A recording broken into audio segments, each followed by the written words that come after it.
To hold and give and do it at the right time, and the right time is now to return for the first time in a couple of weeks to do a podcast about the soccer. I need to apologise for that. That's all on me. My ears fell off last week and it was a terrible time.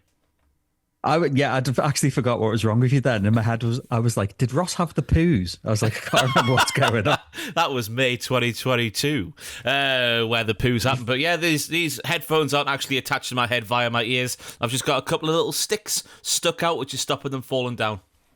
The reverse Mr. Potato Head. The reverse Mr. Potato Head. That's a wonderful analogy. How are you doing anyway this fine week?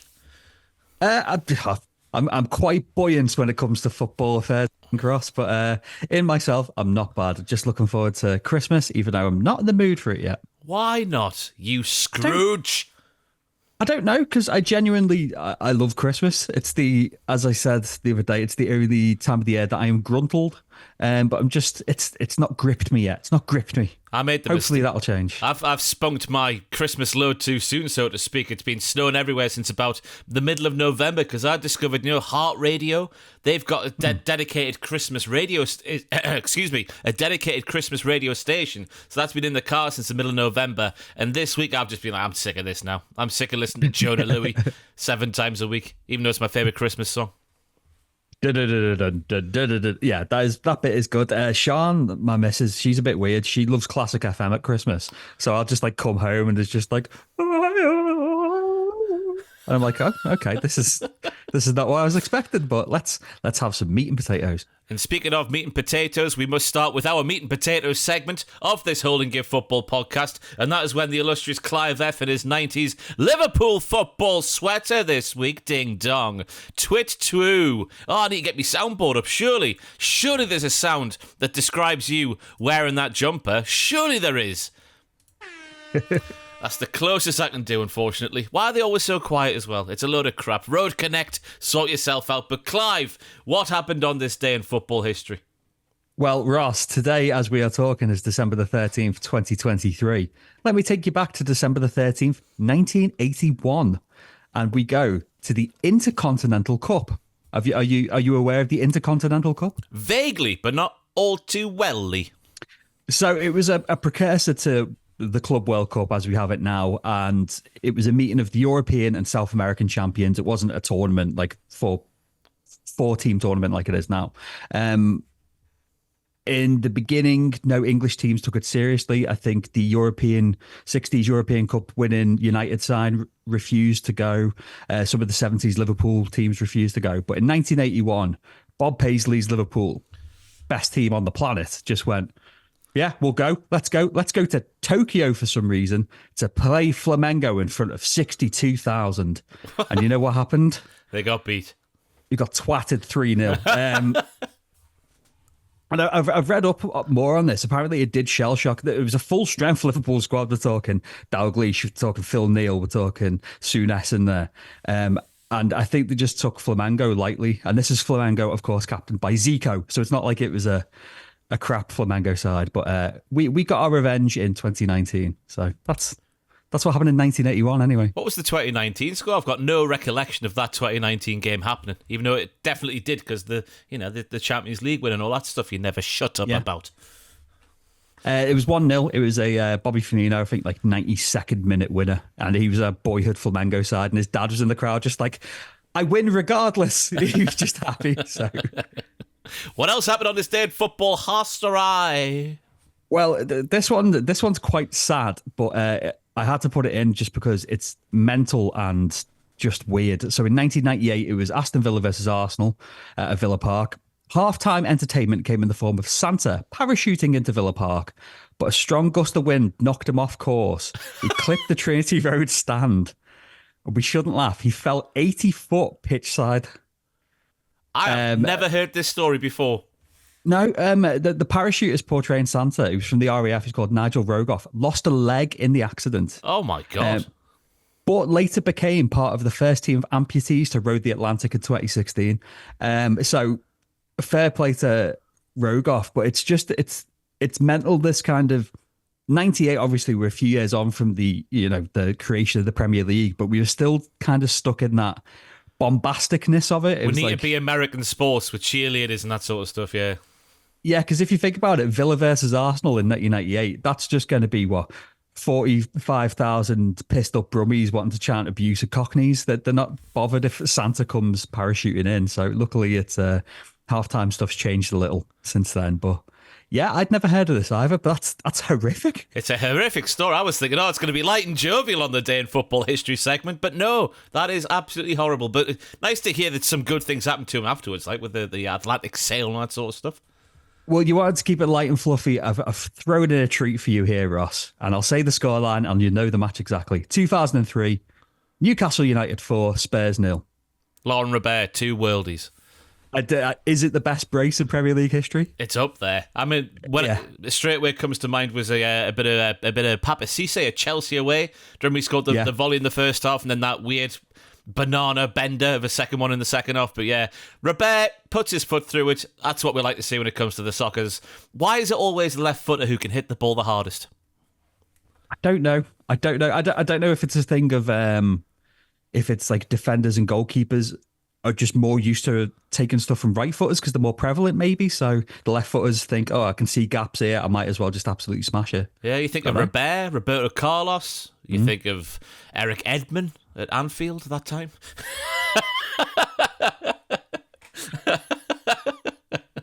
But yeah, moving swiftly on from Laurent Robert, having a worldie. It's a happy birthday to Santi Cazorla, who turns 39 today. Underrated player, and also the greatest unveiling in football history. When he signed for Villarreal again after his time at Arsenal came to an end.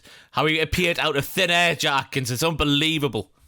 With the magician, me just saying that we've kind of moved on from like the halftime bollocks of the Premier League, but we've now got the player unveiling bollocks of the 2020s and late 2010s. Burnley, the leaders of the market in that sort of field, closely followed by Villarreal just because of that Santi Cazorla unveiling, although I don't think they've done much else since. If you're a Villarreal fan, let me know how they try to top Santi Cazorla in a, would you call it like a gas cylinder?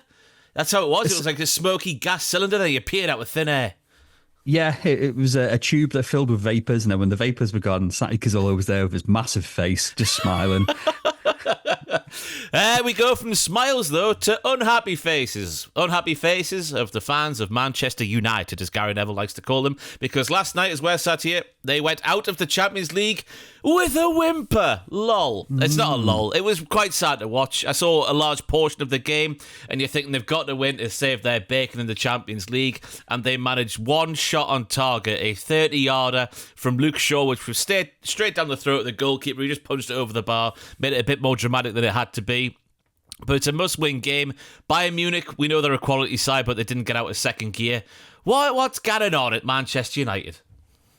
I think we'll come on to this a little later, but I'm quite happy that we've got them next in the Premier League. I'll say that much. Were you saying the same thing like the summer of 2022, that game at Old Trafford? Like Ten Hag had that horrible start away at Brentford and somewhere else. And then they played Liverpool at Old Trafford, didn't they? And they bloody beat you, didn't they?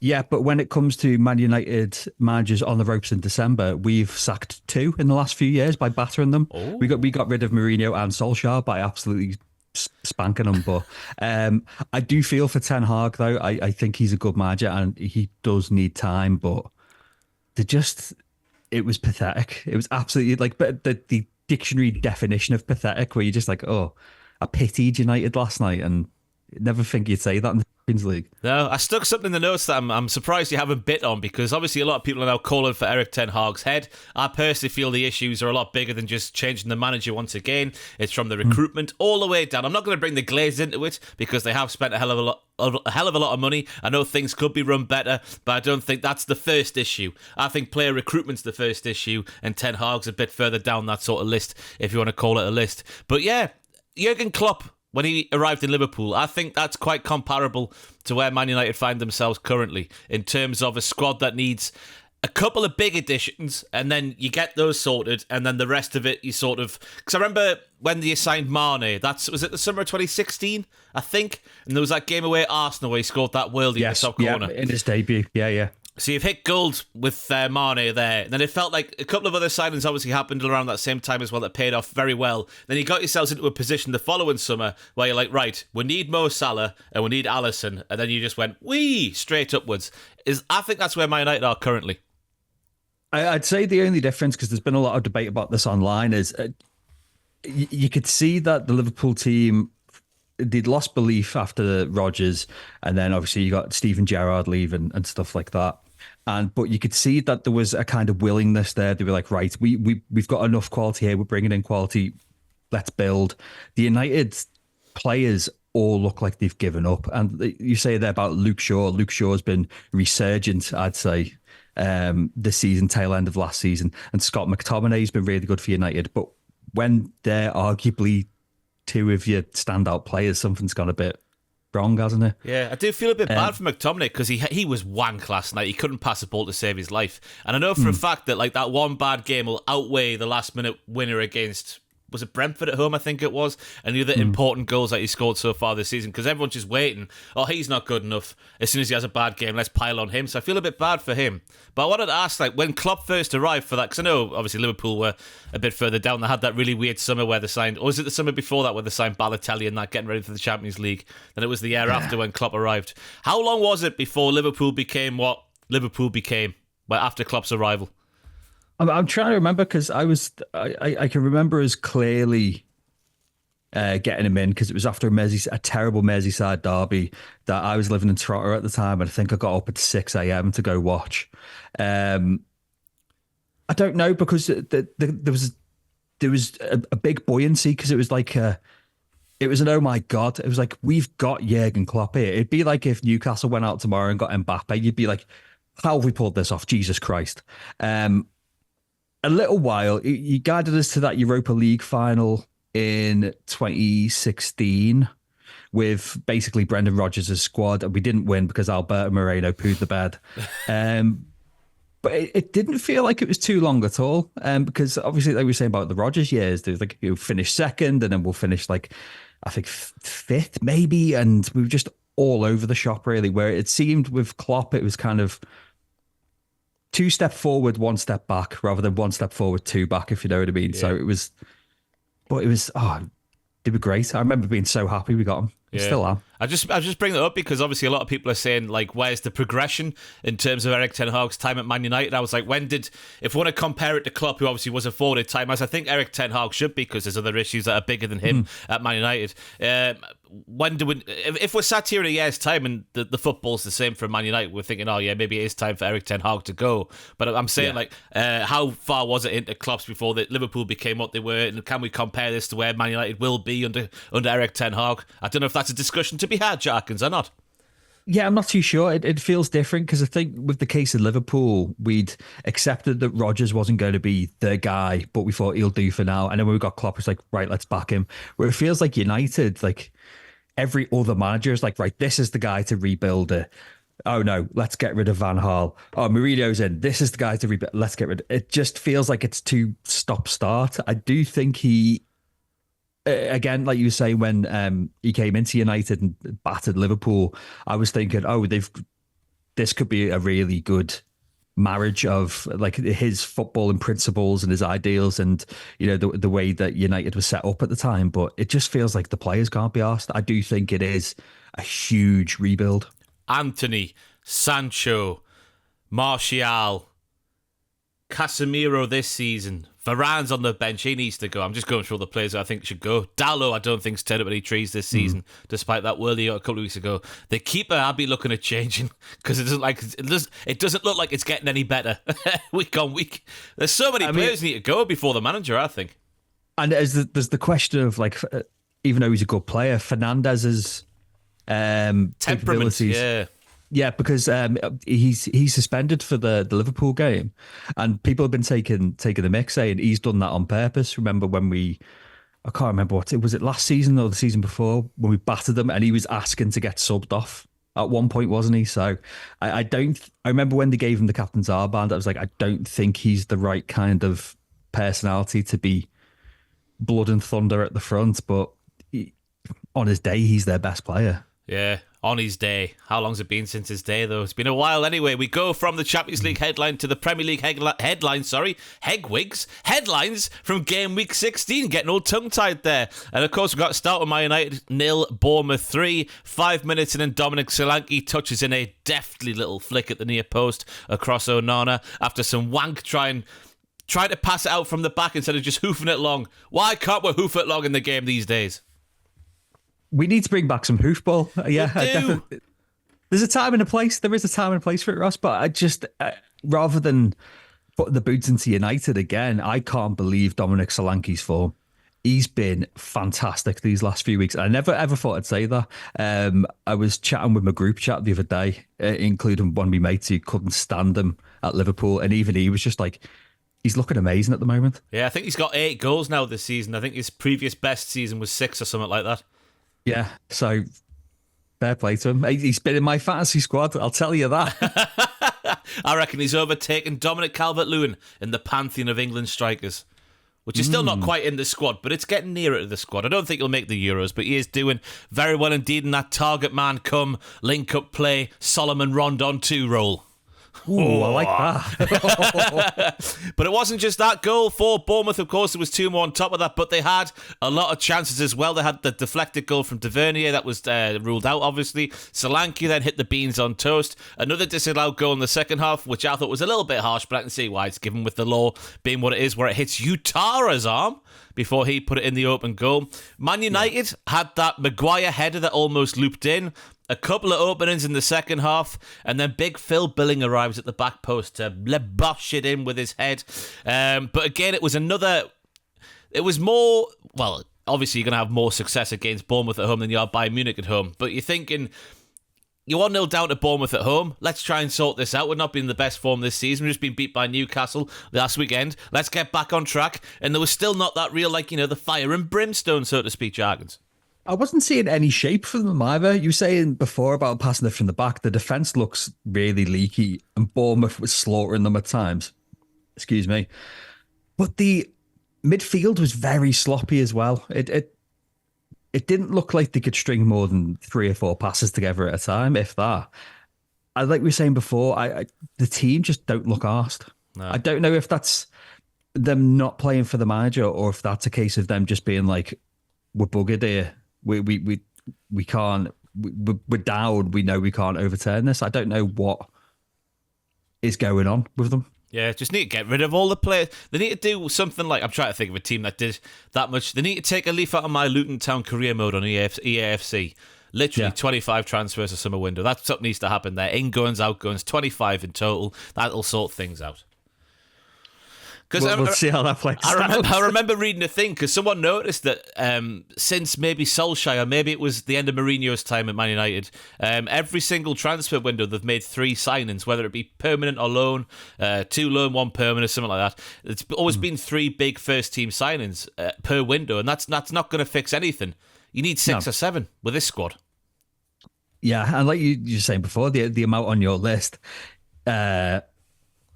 But it's the case of who's going to buy him, because that's the problem with United being United. The amount of wages they're on. We've talked in the past about Sancho, and he's kind of pigeonholed himself. There's only a handful of teams who could really afford to pay him what he wants. It's definitely easier said than done, but it's something that needs doing.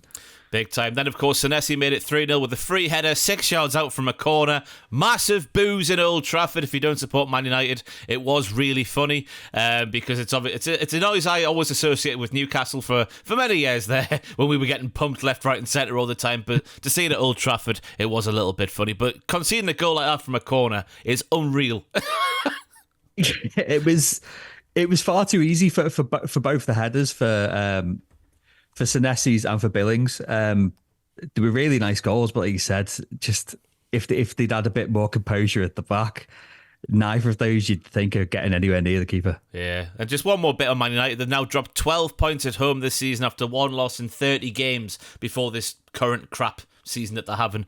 So what's happening here? What is going on? I don't know, but I just think you just need to overhaul the complete squad. But obviously Bournemouth as well now moving up their league they are.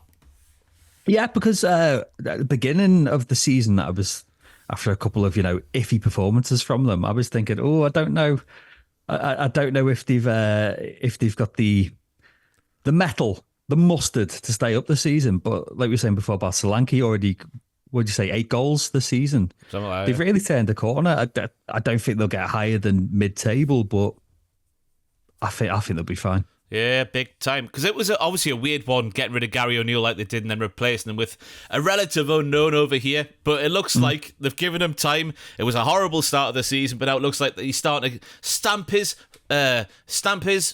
what's the saying? Stamp his mark on the team. Authority. Stamp his authority on the team. His patterns of play and all that sort of stuff. Put his marker on the team. You know what I'm trying to say, Jack Atkins? I'm trying to think of the football book of cliches, but I can't think of it right now. It's on page 55. You want to turn to there, Ross?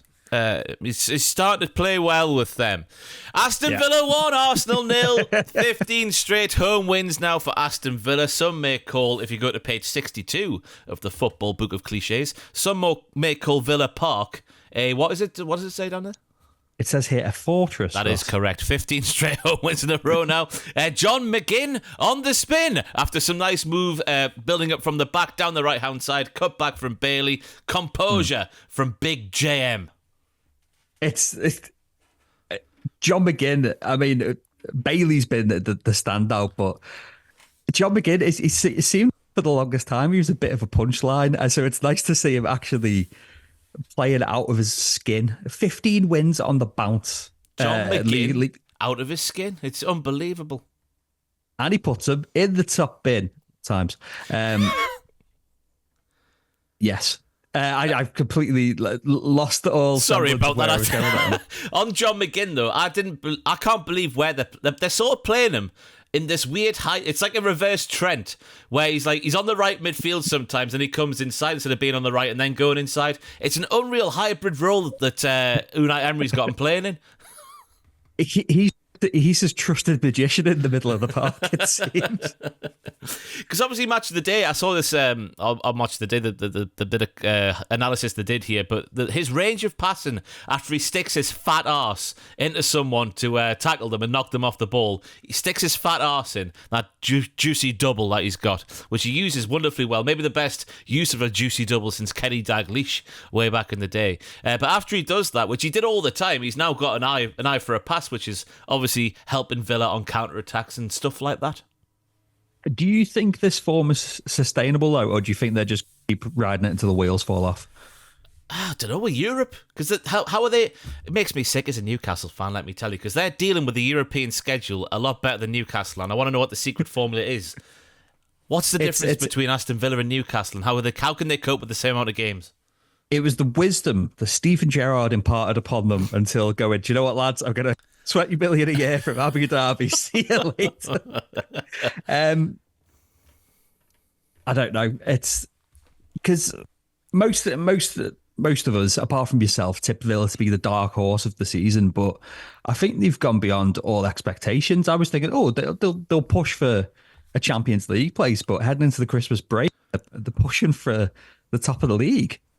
Must be amazing to be a Villa fan right now. Yeah, big time. But yeah, Arsenal did. It was a relatively convincing 1-0 home win, and I use the word convincing because that home win they had against Manchester City that we didn't get to talk about last week was the most convincing 1-0 home win I've ever seen in all my days watching football. They were unreal there. Arsenal did have their moments here where Emi Martinez read Odegaard like a book when Odegaard made that little bit of space in the 18-yard box. Martinez, where that moment when he patted it off Watkins and it came back off the post.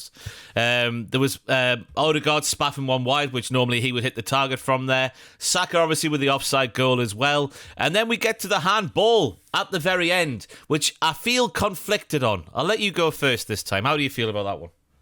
Well, when I was watching it, I was like, Havertz should feel aggrieved for the shout. It was just a mess. I had to watch it back a few times. So it came off Cash. Nothing Cash could do about it. But judging by decision this season, and arms in positions and all that, you've seen them given more often than not. And then did it come back off Havertz's hand and then into Cash again and then back into Havertz's hand, and then it was mental. My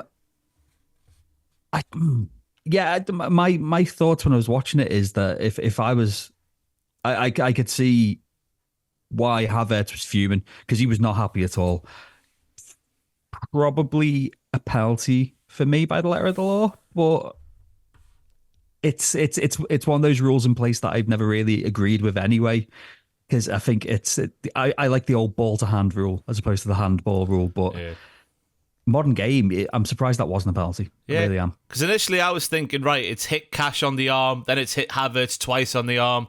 I guess they've given it, to the striker because it's hit his hand more and maybe more deliberately, even though it wasn't deliberate. But I'm trying to say, like, Cash was sort of facing the wrong way when it hits his elbow. But then you look at it and you just think it hasn't been given for Cash's handball, but then has been given for Havertz's handball. Why is it not the favour of the striker? Why are we trying to take goals away from games instead of trying to throw them in? I honestly don't know how I feel about it. The handball law in the box is an absolute mess. The referees don't know what they're doing, not in this instance, but just in general. I could have seen it, if it got given either way, as an impartial person watching the game, I could see either way. But it just feels a bit weird.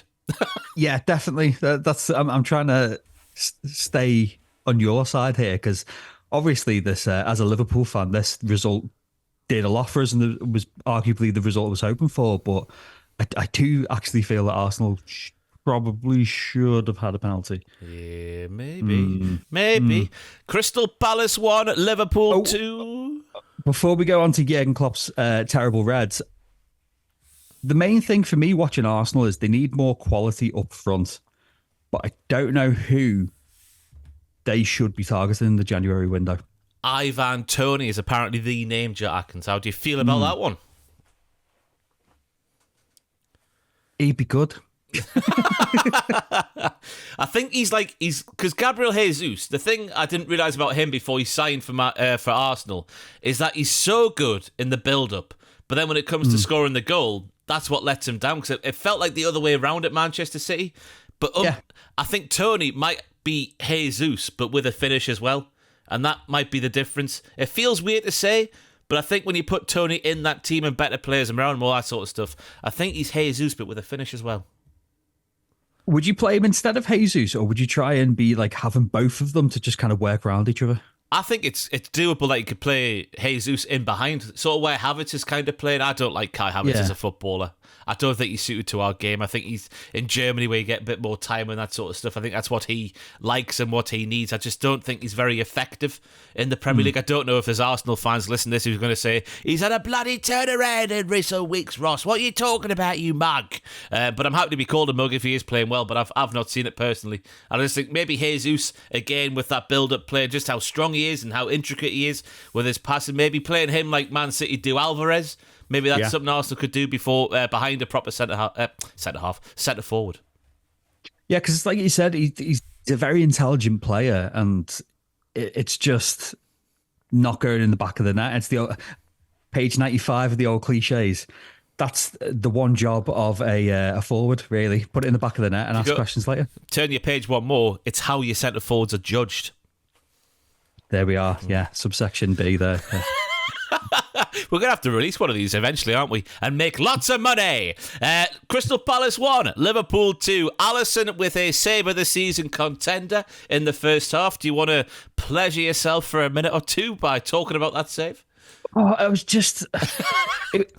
it was less the save itself and just more what Alisson means to the squad. Because the last couple of weeks when he was out, we got Queven Kelleher, who's, he's a fine number 2, but Alisson is arguably the best keeper in the world. And just the difference in the two players. If we had Kelleher playing this game, through no fault of his own, he's, like I said, he's a fine keeper, but that probably would have gone in. Alisson's just amazing. And he is the reason last year that we probably didn't get relegated. And he's probably our most important player again this season. He's just superb. Yeah, he is. He's not bad, is he? He does a fantastic save right at the end from Anderson as well, where obviously Palace are pushing for the equaliser and many goalkeepers might have faltered in that kind of moment, but he pulls it out of the bag once again. He is the best goalkeeper in the league, and I think by quite some distance now as well. He is very, very good. I think he's going to be one of the... He gets obviously highly rated now a lot, but I feel like he's one of those keepers that when he's gone and someone's got to try and fill his boots good and proper. Because I know Kelleher is a fine goalkeeper, but he's never... As long as Alisson's there, I don't think he's going to be number one. I think Klopp even said Kelleher could be a number one eventually. But I feel like when Alisson goes, that's when you'll really appreciate what he is. if that makes any sense. Yeah, Kelleher's more our kind of cup keeper, and I think the summer previous, the summer that we've just had even, there was rumblings that he wanted to leave and become a number one. No fans that I'd heard of were begrudging of him of that, because you can understand. I think he was linked to Tottenham at one point, but nothing concrete came of it. And, Klopp's convinced him. He's like, look, you're going to get some European games. You're going to probably get both cup runs and, matches here and there. So, but next summer, I could see him going, because, like you said, while we've got Alisson, he's not getting a sniff at that number one jersey unless Alisson, touch wood, like if he were to break his hand or something like that. Yeah. Liverpool, I've put down on the notes here, getting away with one after the foul from Hughes on Endo. Before it was a stonewall penalty when Van Dijk fouled whoever it was inside the box. But on a rare occasion, VAR gets it right with the foul for Hughes on Endo. Yes, like you said, definitely a stonewall penalty. And I saw an argument about it saying this is one of the times when, even though VAR got it right, back in the day, the ref probably would have just blown after the tackle from Hughes on Endo, because he had I think he had a pretty clear sight of it, and he knew that was a foul, but for some reason the play went on. But I was watching this on FaceTime with my friends. One only lives around the corner, but one's in Sydney, so we all FaceTimed it.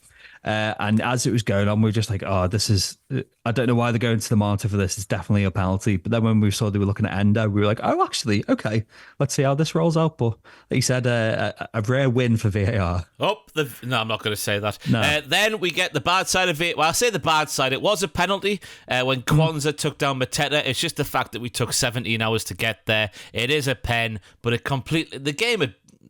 We're talking about when that Spurs Liverpool incident where they couldn't bring it back because the game had gone on so long. The game went on for ages here, and then they brought it back. It was strange, but like you said, it was definitely the right call. Kwanzaa, he's shown glimpses of being a really good player, but he's still only young. I think he was hooked at half time, if not slightly afterwards. Yeah, he was. Yeah. And like you said, that's the kind of tackle that a young player would make. It was quite rash. Definitely a penalty. But like I said, it's always the argument with VAR. You don't mind it if it works right, but it's the balance. Do you want it to not work but the game flows, or do you want it to work and things get meted out? I saw that Gary Lineker's fully gone against VAR now. He was always a big VAR supporter. Now he's completely against it because it just ruins the game. I'll say it again on the pod. I'm happy with one human error getting it wrong. It's just the other human errors on top of the initial human error getting it wrong that just makes it a load of crap. Keep it for offsides, keep it for goal line, but the rest of it, just scrap it and bring it back when it's fit for purpose, in my opinion. Yeah, I think it should be used as, like you said, goal line, handballs. I don't mind it for diving as well, just because diving's an arseholy thing. It is the dark art. Liverpool did show some dark art in this match, which we'll talk about in a second, I'm sure, Ross. Yeah, but Mateta stuck away that pen to make it his second goal in 40 appearances for Crystal Palace. You wouldn't tell by the pen. Put it down the middle. Ballsy, man. Lovely. Yeah. Big balls. Then we have Ayew's red card. Now, the first one, I get it. He's blocked the free kick. It's ungentlemanly conduct, whatever you want to call it. I can see why it's a yellow card, because that's just the way things are. But the second one, it's a nothing tackle. It's in a nothing area of the pitch. I reckon if we see 8 out of 10 of those tackles, we're going to see just a foul, a free kick given and nothing else. What's the referee doing here? Yeah, I felt really bad for Ayew. Especially, like you said, but I think both of them were soft, even though, like you're saying, that the first yellow was ungentlemanly, unsportsmanlike conduct. Unsportsmanlike conduct. It's still a soft yellow because Van Dijk did basically just like give him half a second to get out of it and then boosted at him. And I've said in the past that Liverpool, we need to be more arseholy on the pitch, and it has worked for us in this case. But the second one on Elliott, there was nothing in that at all. Elliott didn't even make a meal of it. He was still pretty much straight back on his feet, and Ayew went. I felt bad for Palace at that one because that was never a red card. I should say you did hear me correctly when I said ungentlemanly conduct, because that came from my playing days in my youth, right? We had I'm not going to say his name because it's a bit of an embarrassing story for his dad, but basically we had this right midfielder for our team would stand on the touchline whenever someone had a long throw on them, just to get in their way. And this lad was winding up for a long throw, so he went and stood on the touchline right in front of where he was going to throw it in on the pitch. And the lad who was taking the throw in just went, howked it straight in his face like a Rory Delap, but like from 2 yards away, right on the end of his nose. And this lad, the lad who was blocking the long throw, his dad went mental, but he was such a polite man, he would never swear. He went, "Referee, that is unacceptable. That is ungentlemanly conduct." And he was just shouting that, and I was like, he was getting laughed at, obviously, because arsehole teenagers. Sit down, what are you talking about, man? Just, ungentlemanly way, what are you doing here? That sort of carry on. But it's just the fact, when you get a bit older, you appreciate where he was coming from there with his ungentlemanly conduct line. Yeah. I was going to say, one last point on the gentleman, Ayew. The only thing I could say, the other side of the coin is, if you're on a yellow, you know, have a bit more nous about you. But it wasn't like Jota the other week, the other month at Tottenham, was it? It was just, it was a nothing foul. I thought it was the wrong, it was too harsh a call. But that obviously, did it change the game? Because Liverpool were definitely coming back into it, but it definitely made their job a lot easier. It's weird because we've been playing terribly recently, but we keep getting winners in like the last 15 minutes.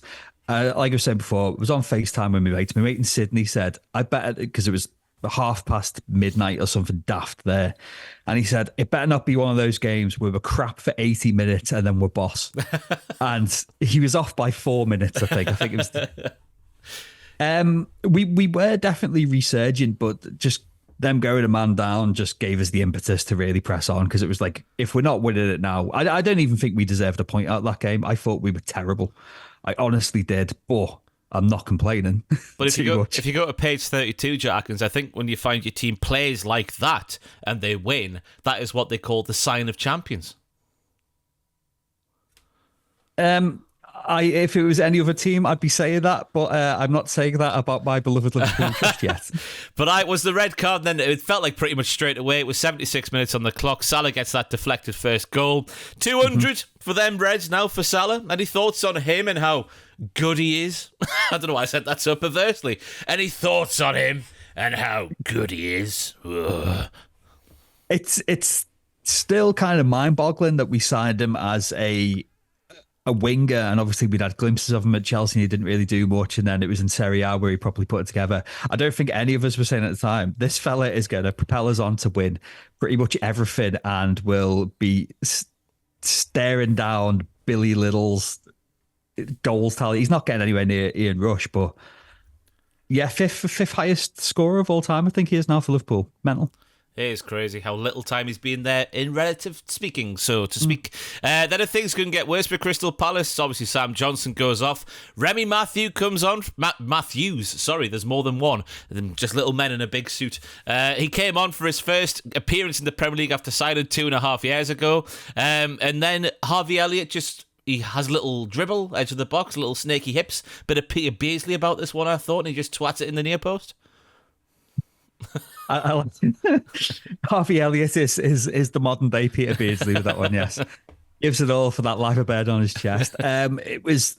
It's been one of those for Elliott, because we've had him a couple of seasons now, but he's still only, I think, 21 or something daft. He's been not getting as much game time as I think he would have expected going into the season, but he's been banging on the door with his cameos recently. I think someone on Match of the Day compared him to, could he be the new Fairclough, the old super sub? I think in his heart he'll be wanting to play more. We've got, not a dead rubber. We've got Union Gilloise, I think. Is that who we've got? I can't remember. My mind is fudge. Is that Alexis McAllister's brother's team? Or is that a different team? All right. I think so, yeah.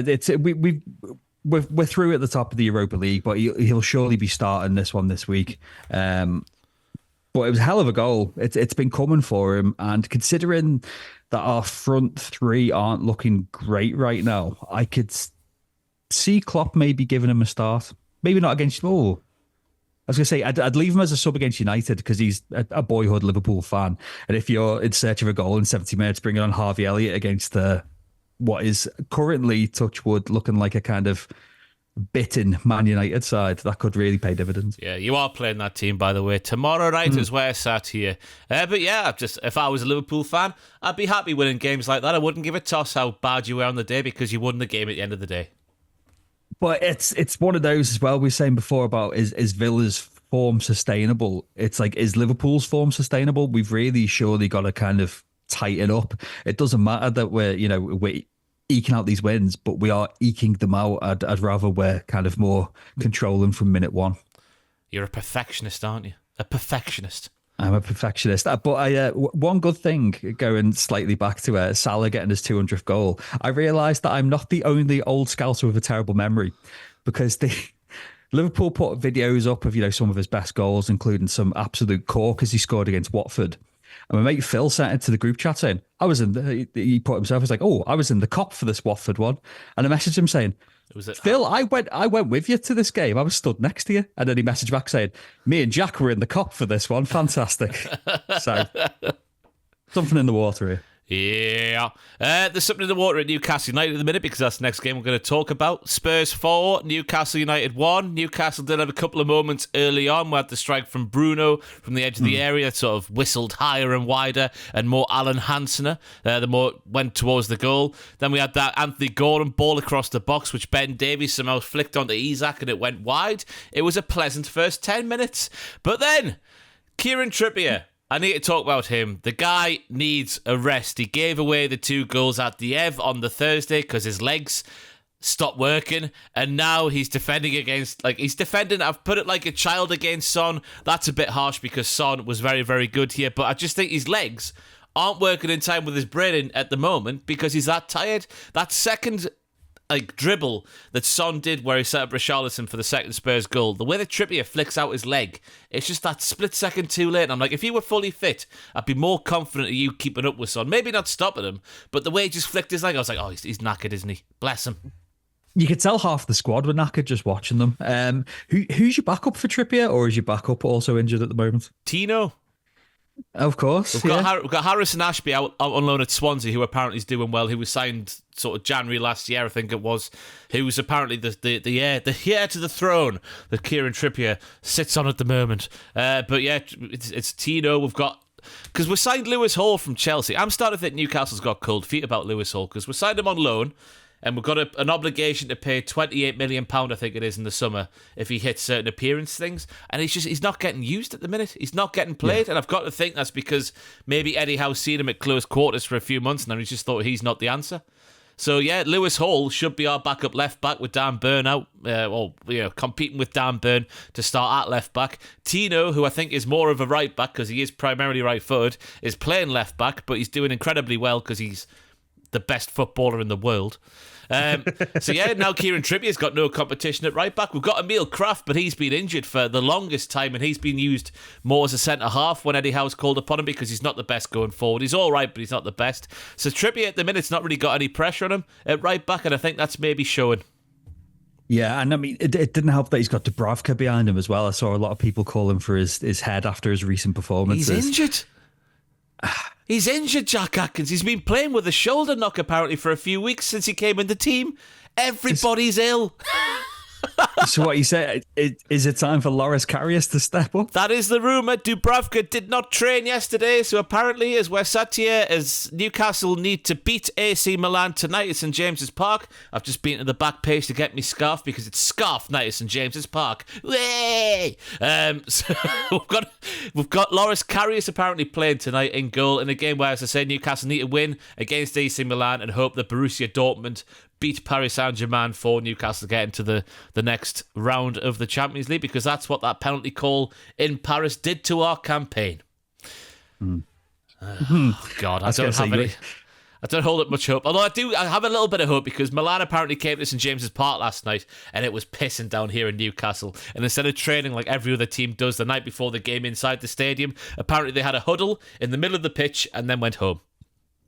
Right. All I'm going to say is be careful tonight because it might be a bit spicy. I'm in the block of seats that got released last Friday because AC Milan apparently are only bringing 2,000 with them. But they're not doing an official march through the city today because of the Christmas market.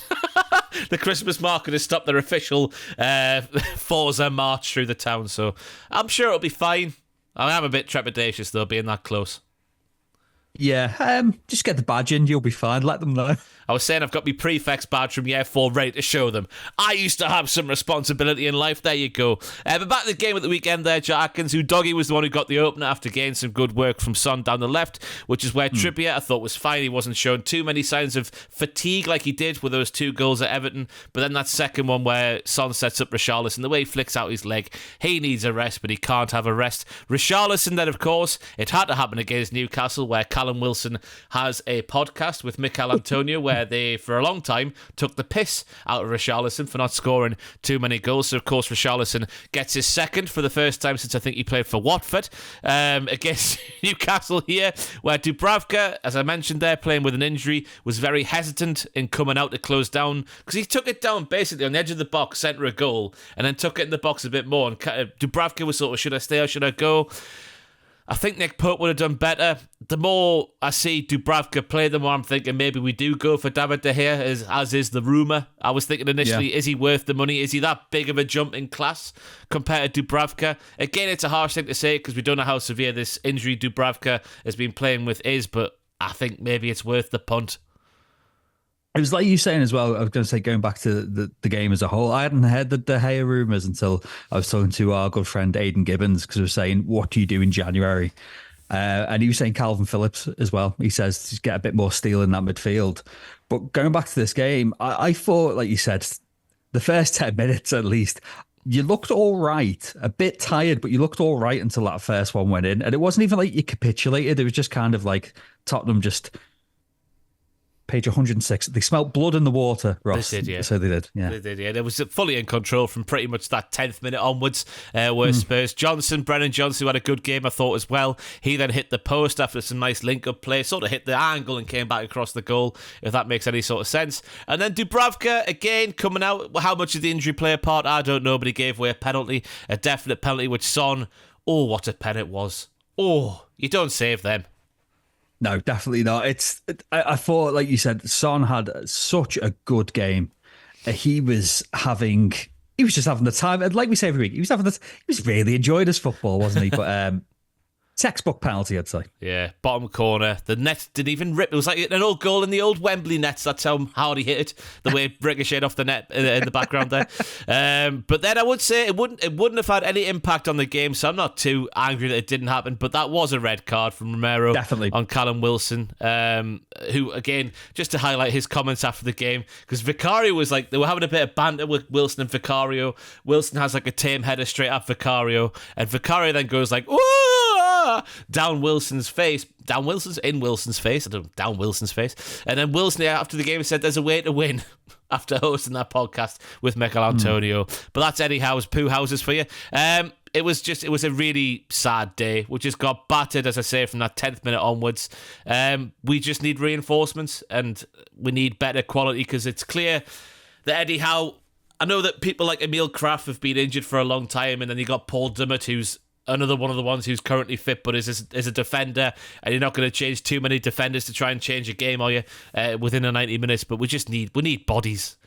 We're getting a couple back now, thankfully, but yeah, we just need bodies. But it's at least you can hang your hat on, like we were saying about United before, as when they let one in, their heads drop. You still were going up for it. I mean, we talked at length about how good of a season Anthony Gordon's having. I thought he looked good. I think the Joe Linton's consolation goal was nice, at least. Yeah. There was the clearance from Miggy off the line as well. At one point, very composed, considering he just hit it on the volley like an absolute beauty. I still think... I don't think this Newcastle side are letting results and performances get on top of them. I was, again, saying to our friend Aidan Gibbons that this isn't the most correct way of saying it, but Newcastle are very schizophrenic right now. I have no idea what side's going to turn up whenever you take to the pitch. But if you got players coming back, like you said, if you can get some signs in January, hopefully it's enough to turn it around. Yeah, it's the away form as well is very worrying. Just looking, I was just getting our results from this season up.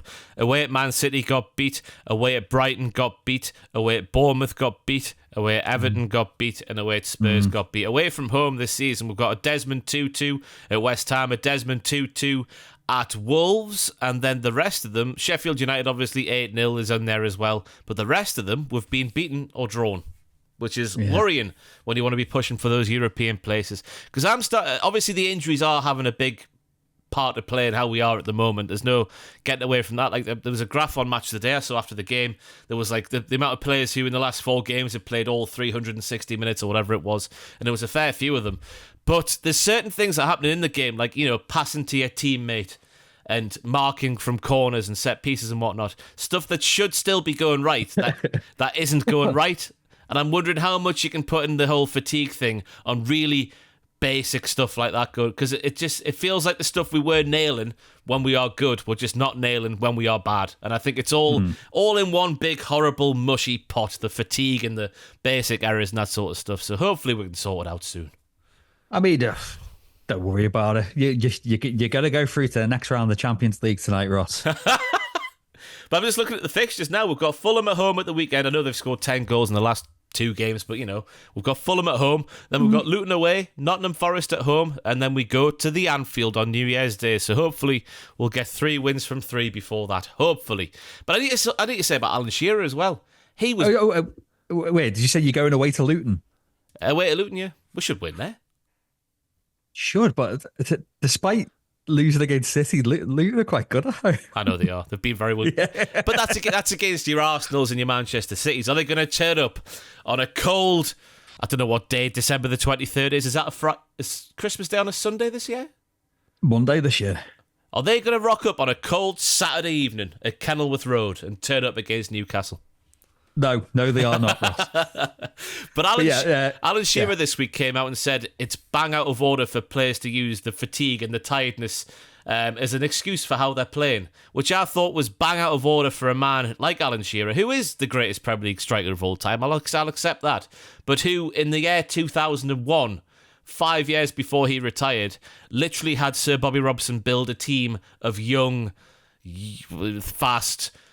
run all day types like Jermaine Genius and Kieran Dyer. I know Kieran Dyer was injury prone, and Robert and all these young lads who would run, Bellamy, who would run for him because he couldn't do it anymore, and he just had to stand in the middle of the pitch, pop it off from side to side, get in the box and score a header. I thought it was bang out of order for him of all people. Again, he retired at 29 from England so he could prolong his Newcastle career, to say that fatigue doesn't play a part in how players play. Alan, you're an icon. I love you. No, I'm not going to say that. But you are a wonderful man. But you were bang out of order there. You great man. I don't know what I'm saying there, but it riled me up when I heard that from him. Yeah, and like you're saying there, the fact that he had a young team built around him, and the fact that Shearer was part of that last generation of players who could have a pint and a roast dinner before a game and still feel all right to play. Now, I'm sure the story is he would always have 2 slices of toast, beans and cheese before every game, and maybe a chicken breast. I'm sure that I've read that somewhere, but I can't remember what it was exactly. But yeah, I just thought when you've obviously retired at 29 from England, had a team built around you for 5 years, the last 5 years at Newcastle, I thought it was a bit out of order to say that fatigue doesn't play its part.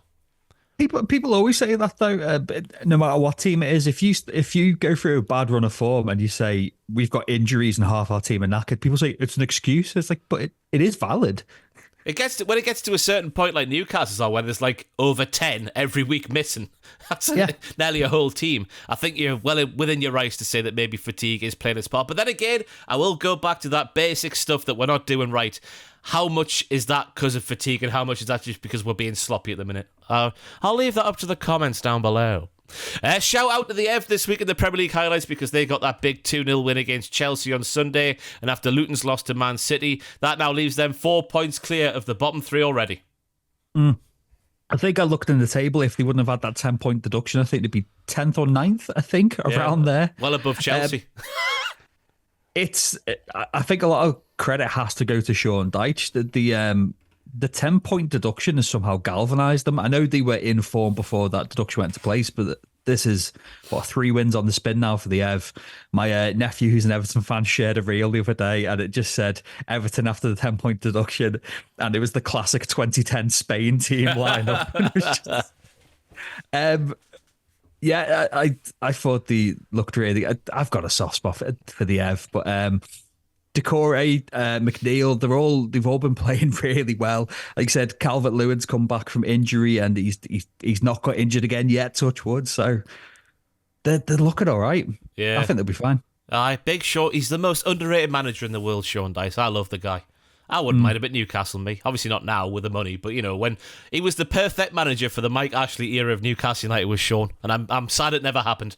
But yeah, interesting social media share by Dwight McNeil after the game as well. Did you see this? Now I don't know if I've been whizzle-wazzled by Twitter here, but someone posted a side-by-side of what Dwight McNeil posted on social media. It was him and Decore doing like the celebration they were doing, but clearly, then the guy on Twitter was like a nice like edit from Dwight McNeil, and one picture, the before picture, just had Dwight McNeil with a normal sized groin, and then the one that Dwight McNeil had shared had the massive blown up groin.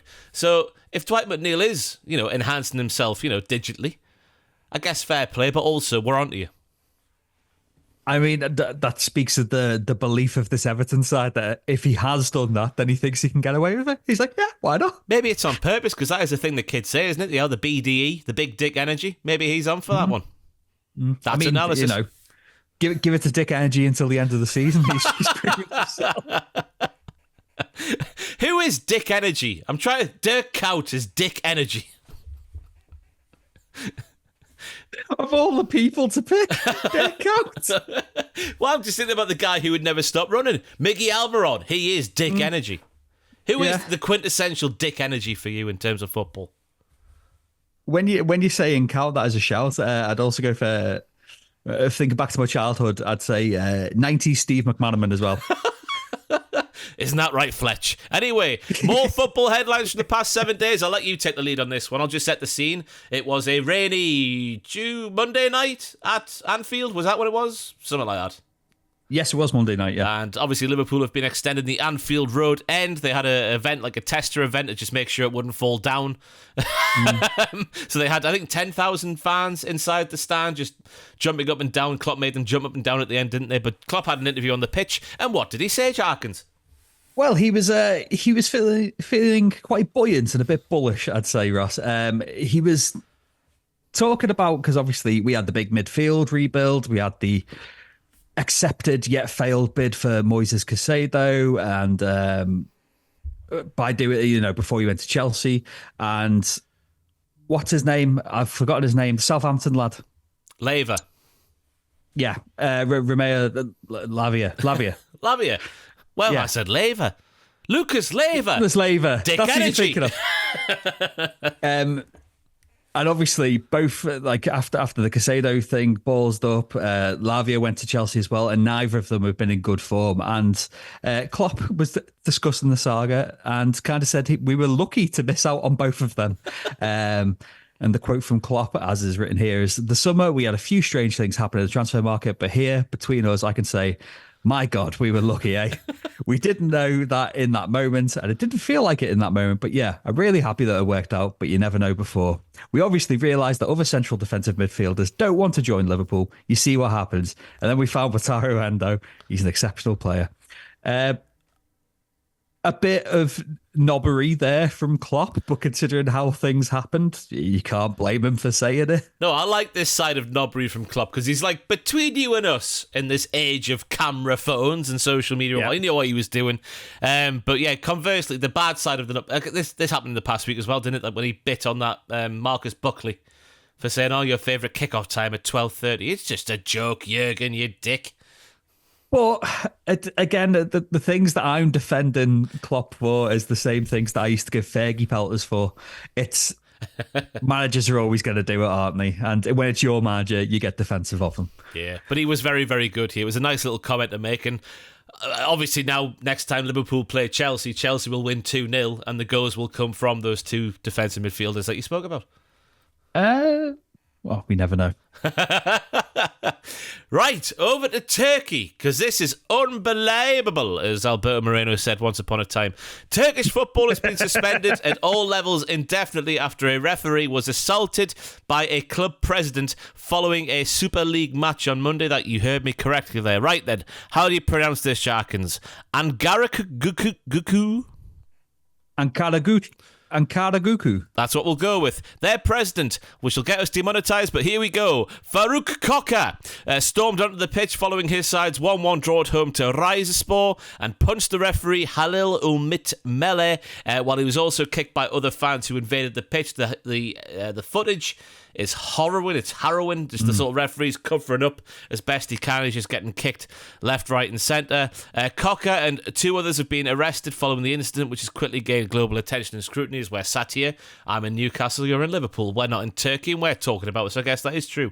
But there was horrible footage from the... It was horrible footage, but it was also funny because the referee was in his hospital bed, but he had a neck brace on.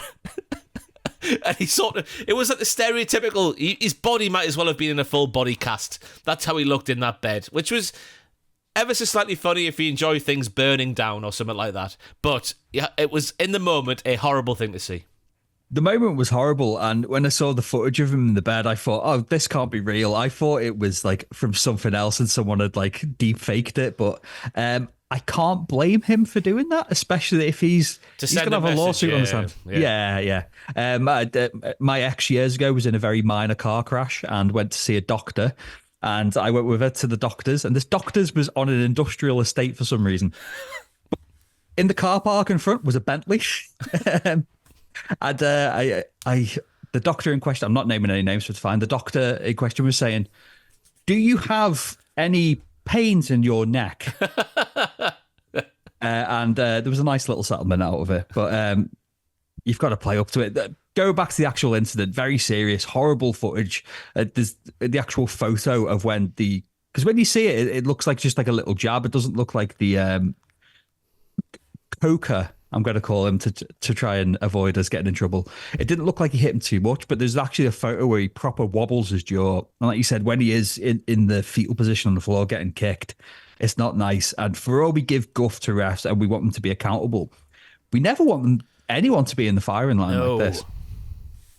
Not at all. But I hope his neck's okay and that he can get out of that bed and out of that neck brace soon and return to the game if he wants to. Yeah, there's a line, isn't there? And obviously, I mean, fans in Turkey cross the line more than most. I think that's a fair comment to say, and they've done it again here. So we'd never want to see that sort of thing happen. Maybe just shout a few obscenities towards them. That's all it needs to be. No, nothing more, nothing less.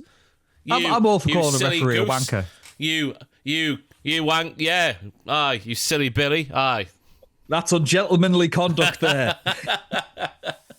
Chelsea captain Reece James is set to see a hamstring specialist in a bid to get to the bottom of his latest setback. He's unlikely to return to action until February and or March, I saw written in the press this week.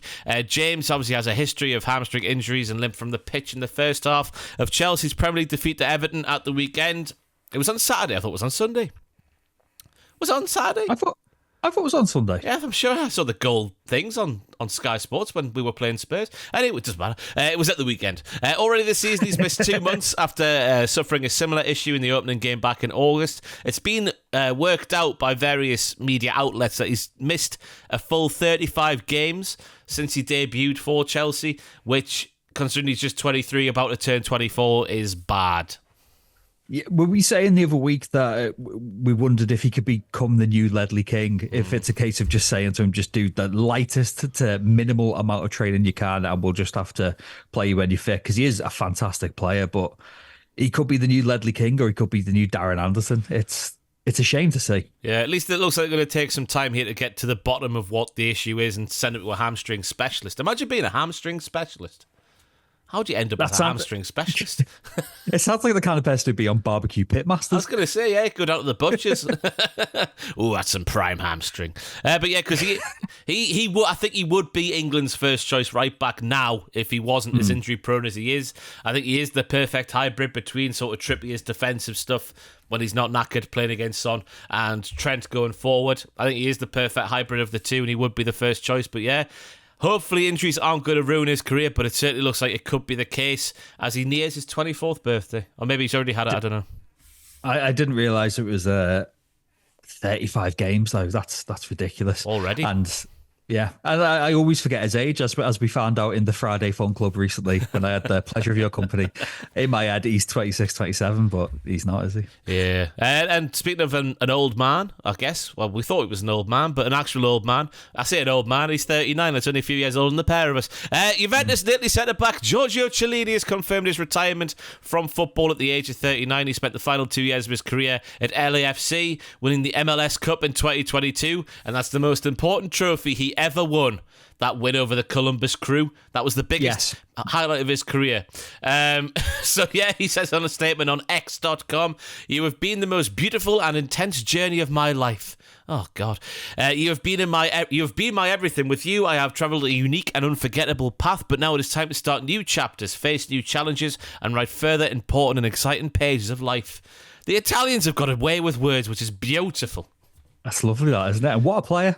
Yeah. Like you were saying, that MLS Cup, obviously the cherry on a glistening career.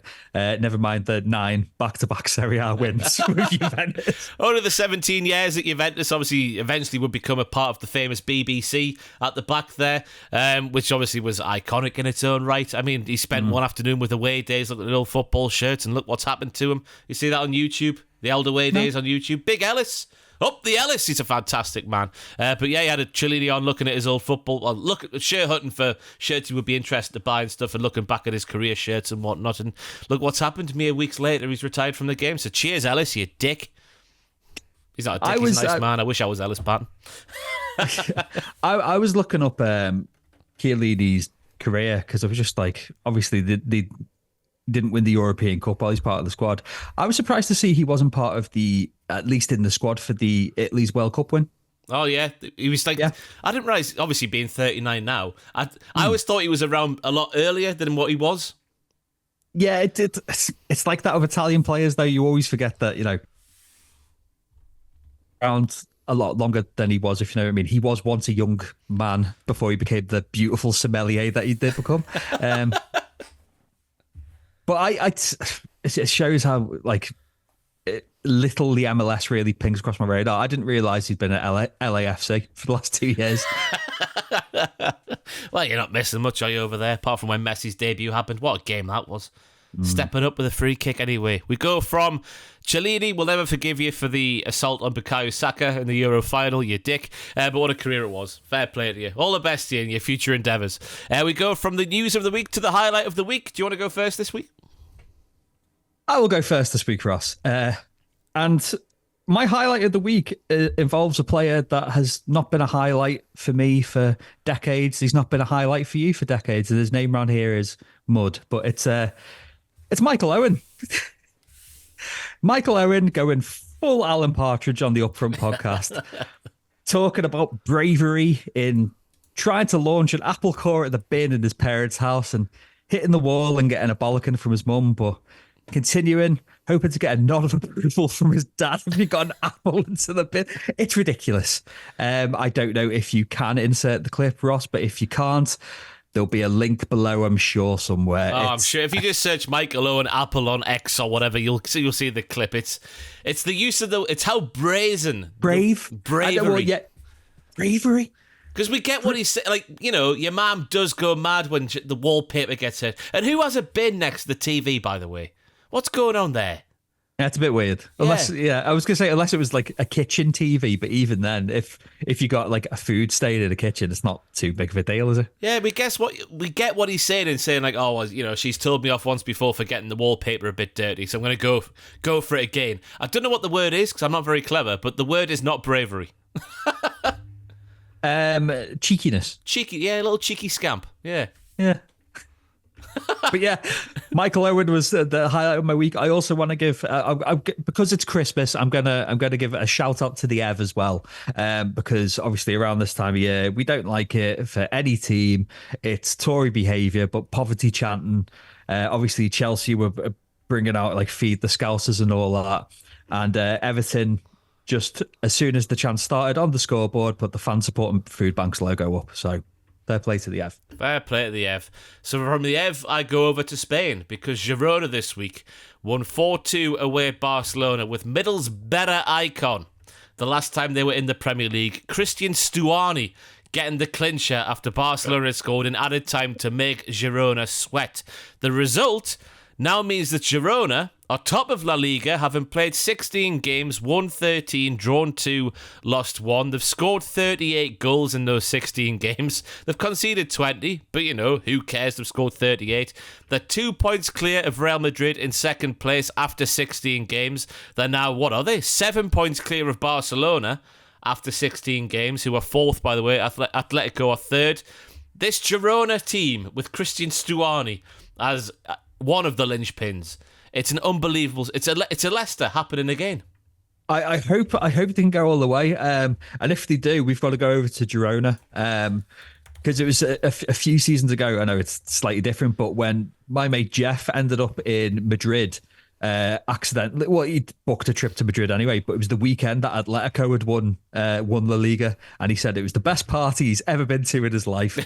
So me and you to Girona, where I'll quietly eat paella, and you can, I don't know, have some Modelo or, it's Mexican, isn't it? Estrella, I don't know, some kind of Spanish beer, Ross, but 16 games at the top, it's amazing. I love stuff like this. I hope they can go all the way. I really do. So do I. Just looking at some of their players that I'm recognising here, obviously Stuani is their captain, apparently, according to Wikipedia, which I didn't realise. Then they've got Paulo Gazzaniga, formerly of Spurs and Southampton. They've got Daley Blind, who's there. Yeah. They have Wampe, who I'm familiar with, but I don't know if that's just through my games and whatnot that I play. Apart from that, there's not too many more.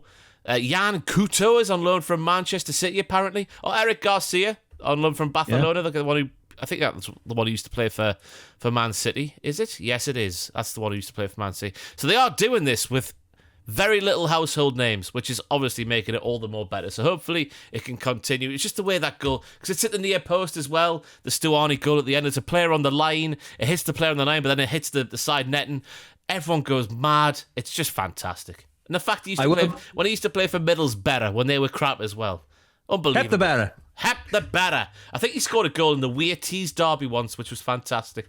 I had a moment of like amazement then when you said Daley Blind. I thought you meant his dad, former Ajax player Danny Blind. I was like, God, he must be about 50. That's amazing. I thought Daley Blind must be about 50. He's now 33. Oh, wow, I didn't realise he was that old. Yeah, he overcame that. What was that thing he had with him a few years ago? Was it his heart or something he had a bit of an issue with? Did he have a murmur, maybe? Yeah. On December the 21st, 2019, it was revealed that Blind had been diagnosed with myocarditis and had been fitted with a cardioverter defibrillator.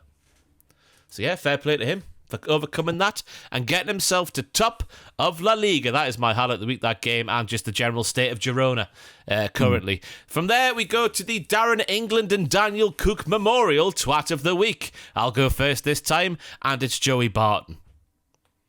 Do I need to say any more? I'll just go for it. He's saying, like, women shouldn't be taking any kind of authority in the men's game. Come on, let's be serious. It's a completely different game. If you don't accept that, we'll always see things differently. The women's game is thriving. Fantastic to see. I cannot take things they say serious in the men's game. Hashtag namaste. Then he doubled down, which makes him a bigger twat of the week than a normal twat of the week. Maybe we'll rename this the Joey Barton Memorial Twat of the Week segment, because he incorrectly recalled Courtney Sweetman-Kirk's commentary over Endo's goal against Fulham. She was having a go saying, well, clearly Endo hasn't hit that with his laces. Everyone can see it's the inside of his foot. Why is she saying different? But no, she was saying, oh, many people would hit that with the laces, but he's had the composure to open his foot and swaz it in the top corner. It's a load of bollocks just done by a man who has launched a podcast fairly recently, I see, and who also is out of work, who, by doing this now, has surely ended his chances of getting work over here for the foreseeable future. And also, I just think it's a non-argument. Football is football. I've seen a lot of people say that, but it is true. And punditry is punditry. You have bad pundits and you have good pundits. Emma Hayes, one of my favourite pundits. Andy Hinchcliffe, who was a man. One of my least favourite human beings in the world. Oh, I'm Andy Hinchcliffe, average Premier League left-back from the 90s. Kevin De Bruyne just should have done this. It would have been easy for him to do this. Who are you, Andy Hinchcliffe, to say that? And again, if Joey Barton's saying, well, if they didn't play this level of the game, they shouldn't be commentating on it. So, for example, when Mika Richards is on CBS doing the Champions League semi-finals or Champions League final, he shouldn't be on that game then because he never played in that sort of stuff. Is that what he's saying? I don't know where the argument stops. And I know it's not really pundits, but someone turned it onto presenters as well. Then saying, well, is he also saying that Des Lynam and Jeff Stelling can't, have a say then, even though they've been around the game for decades and decades because they never played at, never mind at that level. It's a baseless argument from a massive arsehole. Can't stand Joey Barton. He's just not a nice fella. And this was, like you were saying about, he made a podcast appearance recently talking about, the murder of Anthony Walker by his brother and just kind of downplayed that. So he's just a knobhead. The fact he's put Namaste, and then since then he's further leaned into the far right online crap. I hate him. I hate him because he's dining off being the best player in a really bad Manchester City side. And he's dining off 3 months of good football at Newcastle out with a 5-year stint he had there, and he thinks he's the dog's bollocks, and I wish he would piss off. Get him over to Saudi so never to hear from him again. Who's your twat of the week? Well, it's clearly Joey Barton, but I've gone for... I don't think this was technically in the last week, it was slightly longer, but I've gone for the UK government for not backing a Hillsborough law. Obviously, this hits harder to me as a Liverpool fan, but fan safety should be the priority no matter who you support, what ground you're at. This isn't about point scoring. It's not about anything like that. For the government to want to go, oh, yeah, sorry, we've taken a while to get back to you. Yeah, but no. Yeah, it's a slap in the face. If you're not aware of what the Hillsborough law proposals, the proposals are, it would introduce a legally enforceable positive duty of candour for police and all public authorities to assist investigations into a major incident and equal public funding for legal representation of bereaved families at inquiries and inquests. Luckily, we've not had any major incidents on English soil for years. And luckily, the Champions League Paris final, there was nothing too major over there. But things can go badly quickly still with poor planning and with bad infrastructures. And there should be something in place to see that things like Hillsborough never happen again. Say no more. I don't know what I say back to that, Jack Atkins. I just fully agreement with you. Just should be a thing. We go from a very serious twat of the week to welcome to Brighton and Hove Albion fullback Pervis Estepinian. What are you talking about, dear fan? Because we obviously take an opinion, a hot take from people who listen to this bollocks each and every week, and we either agree with it or pull it apart and have a laugh. This one starts, good evening, hold and give team. I'm going to preface this Pervis Estepinian by saying, yes, I am an Arsenal fan, although I'm sending it to a Newcastle fan, so I think it doesn't seem too biased. Simply put, Thierry Henry is the greatest striker, if not the greatest player in Premier League history. Whilst I concede that Shearer is probably the best goal scorer, he's put in abbreviated commas for some reason.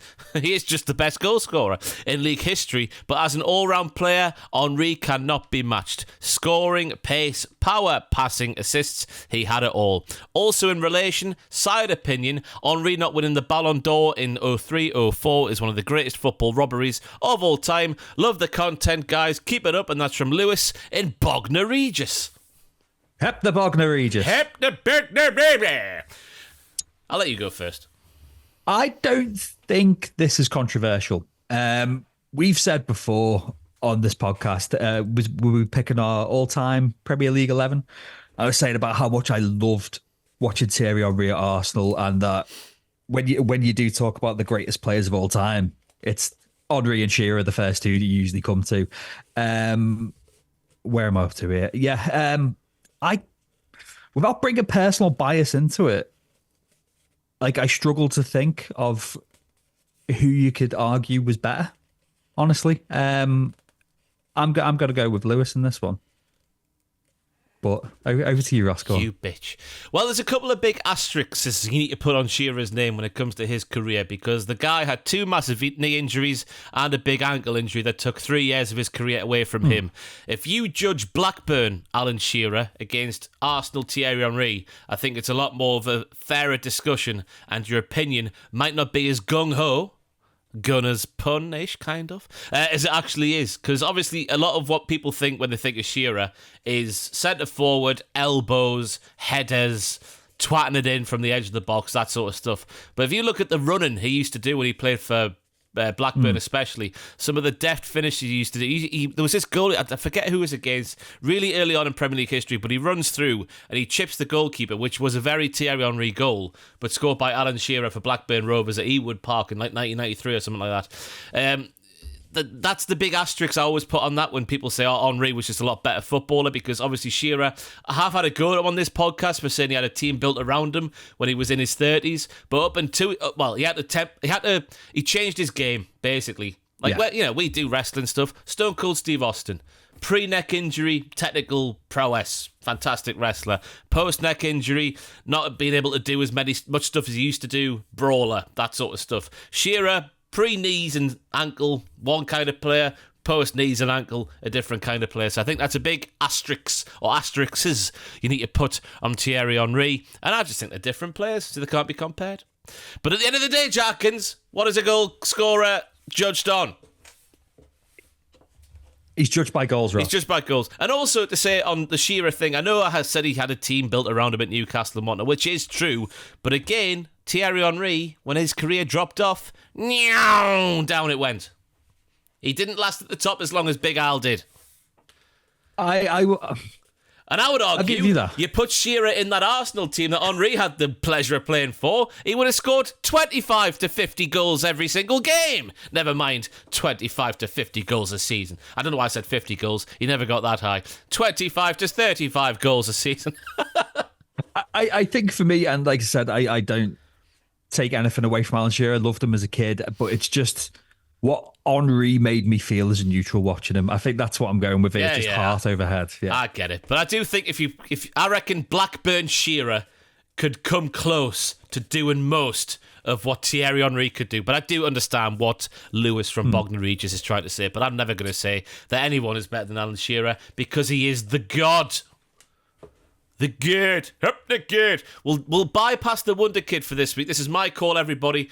I do need to get going fairly recently, fairly soonish, because I've got a ticket for tonight's game and I'm worried about getting this podcast exported beforehand. So we'll go straight on to the Roberto Mailbaggio, Ross at holdandgive.com. Hello, Ross and Jack. I am back with a question today with a bit of play in football. Oh, sorry. What bit of play in football gives you an orgasmic feeling when watching a game? For me, I would have to say a spicy Rabona is something I really enjoy in football, and that comes from Scott. Thank you very much, Scott. It's a big tackle for me. It's two things, actually. A big tackle where, especially at Newcastle, you hear this guttural, get in! That makes me hard. And the other thing that makes me hard is Euro 2012, Andy Carroll scores this header against Sweden. That kind of header with Clive Tildesley on the call. Oh... Obviously, put him and Shearer together, it's a similar feeling. But Andy Carroll, Bosch, Clive Tildesley, Carroll. Oh my God, I can't contain myself sat here now. It's what we refer to. We're going to page 5. What we refer to as a proper header. Sorry, I'm getting carried away. I agree with you. I agree with you, especially with a good tackle. But for me, it's not something to see it as much, and it's more. I love an unnecessary overhead kick from a defender in their own box. Massive fan of it. There's just something so. It just proper football Italia vibes. Forget Roberto Mailbaggio. This is the Dino Mailbaggio here. I know. But just seeing it, even when there's no danger, even when there's nothing fraught, it just comes and someone thinks, I'm going to hit this with an overhead kick for no reason. Mwah, love it. Yeah, unbelievable stuff. We move on to Roberto Mail Baggio. Good evening, you duo of football and in brackets and wrestling experts. Apologies if the question has already been asked before, but what is your favourite every derby goal? So we're going to take every derby in the world football. What's your favourite derby goal? Mine would have to be the Henrik Larsson chip over Stefan Kloss. What a LMA manager. Early noughties, Stefan Kloss was always... Remember how they had the green bars instead of like a rating point score? Yeah. His green bar was always so full in terms of how good he was. I never understood it. Anyway, if you're a Rangers fan, let me know how good Stefan Kloss was in real life, because to be honest with you, I didn't really say him play too much. Have you seen this goal, haven't you?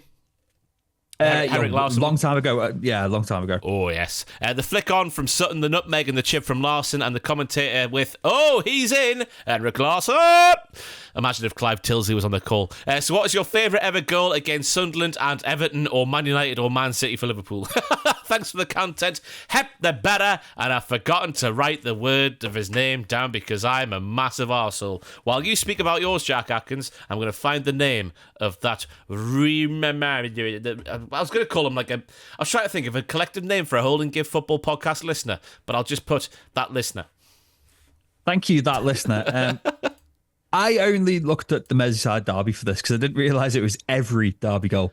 For the Merseyside derby, it's got to be Gary McAllister, 2001. Absolutely battering a free kick in from, 40, 45 yards, I'd say. A bender. To this, just smashes it. I want to say 90th minute. It still gets sung about, we loved your derby goal. Your derby goal.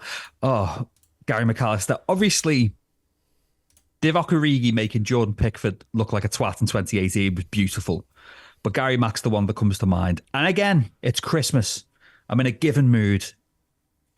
Phil Jagielka's last-minute screamer for Everton in 2014 was gorgeous. And I even remember it. I was just like, you bastard, that's lovely. But they're my picks for the Merseyside derby. I think I always remember from the Gary Mack goal is Houlier's face. He sort of goes like, oh. He was just like, oh, you cheeky boy.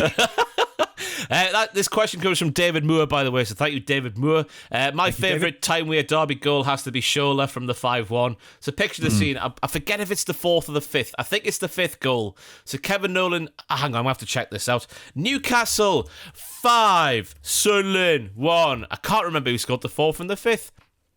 Anyway, the ball gets whipped in. It is the 5th goal because I can't see the time on the bottom of it. Oh no, is it the 70th? No, it's the 4th goal. So 70th minute. Then Kevin Nolan made it 5 in the 75th. So Andy Carroll is at the back stick. The ball gets whipped in. He crashes a header off the underside of the bar, but not so far on the other side of the bar. It sort of bounces back out and bounces on the 6-yard line. And after that first bounce on the 6-yard line-ish, arriving like a steam locomotive thing, a locomotive train. I don't know what I'm doing, Jack Atkins. Why am I a podcast I thought you host? were going to say then. I thought you were going to say arriving like Steed Malbron. Definitely not, because I think he would have played in this game, and he was wank because Sunderland got beat 5-1. Was Shola Amiobi. He was like a horse galloping down the back straight on the Grand National, and he's arriving at such pace. The quickest Shola can move, which I accept, isn't very quick at all, but still it looked impressive. And on the side winding volley, twats it in, and I mean howitzers in. Howitzer. Unbelievable strike on the side volley from Shola Amiobi, who is the Mackham Slayer. Shola from Fenham did something appropriate to finish off the chant. So yeah, that goal, because it's Shola, because it's Sunderland, obviously, well, we'll pick my favourite derby goal, just because it's Shola doing something that Shola shouldn't be able to do, because there's certain people in life who get way ahead compared to what they should do. Like how Shola Amiobi survived that many Newcastle managers, and especially found a Shola Amiobi fetishist at the tail end of his career at Newcastle, and Alan Pardew, who loved the guy for some reason, because Shola was wank. Every Newcastle fan, I think Newcastle fans more than most football fans just love a crap player, but who you can see can do flashes of good stuff, but he's more crap. So like Jacob Murphy is my current one. He's not very good. He's decent, but he's not very good. But I love him because he smiles nice. and he's funny on the social media and whatnot. So I love him. But yeah, Schuller was that guy 10 years ago, and that goal he scored there, I'm still recovering from thinking about Andy Carroll's header at Euro 2012, to be honest with you. All I'm saying is Sammy Amiobi could never. He almost did. He was a much better footballer than Scholler, but then he got rid because he wasn't good. Yeah, whatever. Lads, why is Erik Ten Hag getting so much stick when Pep failed in his first season and Klopp won out for a couple of years? I can't remember those two lads getting as many pelters as Eric is, and I don't think that's fair. All the best to you and yours this festive season. Jim from Grimsby. Now, we covered this at length in the earlier parts of the podcast. Do you see them having a point there, though, Jack Atkins? Liverpool, man. It's like I was saying before, though, at least with Klopp and with Pep, and I'd even argue with Arteta, you could see that the players were buying into it and there was definitely forward progression. It feels like things have stagnated. I don't think they've started going backwards yet, but there's definitely stagnation at United. Again, I feel as much as I can for a Man United manager. I do feel for Ten Hag. I hope we pumped him at the weekend, but he does deserve more time and a proper crack of the whip. But for me, most of the blame does go to the players rather than the manager. Yeah, same here. I guess the one thing is to say, like, there isn't that clear, like, direction for the team, and that's the end goal is seen, like, a year and a half into his reign. I guess that's what people are hung up on. But again, going back to what we said earlier, it is the players first, the recruitment before that as well. So recruitment needs sorted out in terms of, like, the people who are buying the players. Like, Newcastle's got Dan Ashworth. I'm not sure who Liverpool have currently. Who have they got, do you know?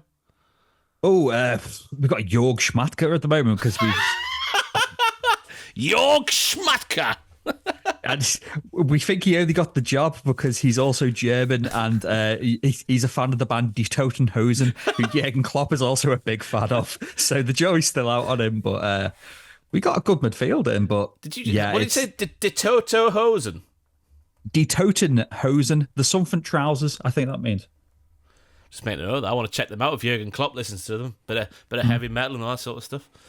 Crazy bastard. But yeah, obviously recruitment needs sorted out, then the playing squad needs sorting out, then I think Erik Ten Hag can either, because I don't think he can really do much with the players he's got at his disposal. Again, I go back to that rule apparently that they have of 3 big transfers for the first team squad per window.